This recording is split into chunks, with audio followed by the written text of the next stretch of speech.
नमस्कार साथियों। कल दिल्ली में एक आत्मघाती बम ब्लास्ट लाल किले के पास हुआ, जिसमें हमारे देश के 13 नागरिकों ने जान गंवा दी। कल से लेकर के आज तक का जो डेवलपमेंट है, उसमें माननीय प्रधानमंत्री जी ने राष्ट्र को ये आश्वासन दिया है कि इसके पीछे जो भी लोग इस साजिश में शामिल हैं, उनके प्रति कठोरतम कार्रवाई करने का उन्होंने आश्वासन दिया है। देश की एजेंसियां इस चीज़ का पता लगा रही हैं कि कौन कौन इस कृत्य में शामिल है। और बात किया जाए इसके दूसरे पहलू पर, तो इसके दूसरे पहलू का हमको जहाँ तक लग रहा है कि जो हमारी आर्थिक तरक्की से और हमारी एकजुटता से परेशान होकर के हमारे राष्ट्र में धार्मिक उन्माद को फैलाने की पूरी कोशिश की जा रही है। इससे हम सबको काफ़ी सतर्क रहना है और बच करके रहना है, और साथ में इसका मुकाबला भी करना है। बहुत सारे पहलू हैं, जैसे सबसे बड़ा पहलू अगर इंटरनली देखा जाए तो आज इलेक्शन का मुद्दा है, और इलेक्शन में पार्टियों का मुद्दा नहीं है, मुद्दा है स्पेशल इंटेंसिव रिवीजन का, यानी SIR का।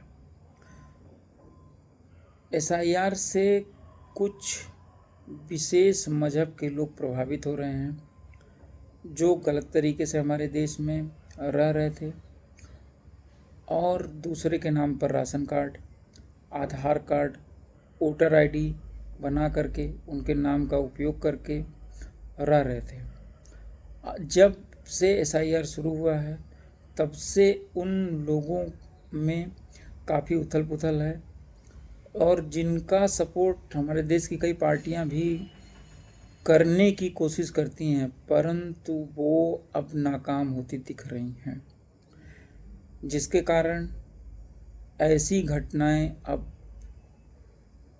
अपना जाल फैला रही हैं।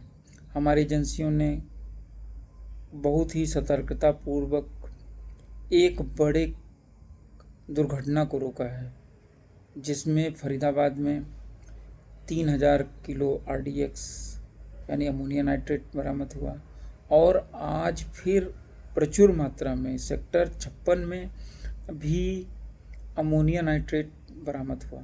अगर वो सांप्रदायिक लोग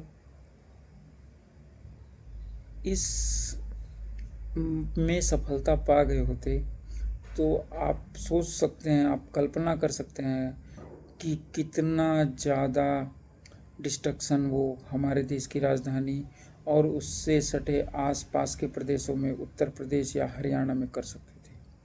आप उसकी कल्पना करेंगे तो आपकी रूह कांप सकती है कि अगर 80 kg RDX से इतना बड़े पुलवामा हमले को किया जा सकता है, तो आप कल्पना कर सकते हैं 3000 kg RDX और उससे अधिक के RDX का उपयोग करके कितना ज़्यादा भयंकर नुकसान पहुंचाया जा सकता है। आप सब अपने राष्ट्र के प्रति अपनी कृतज्ञता व्यक्त करिए, और ये भरोसा रखिए कि आने वाले समय में जिन जिन लोगों ने इस कृत्य में शामिल हुए हैं, उनके प्रति भारत सरकार, हमारी सेना, हमारी एजेंसी और हमारे सुरक्षा बल उस पर कठोरतम कार्रवाई करते हुए उस चीज़ को पूर्ण रूप से इस देश से मिटाएंगे। आप इसके प्रति दृढ़ विश्वास रखिए। धन्यवाद। जय हिंद, जय भारत।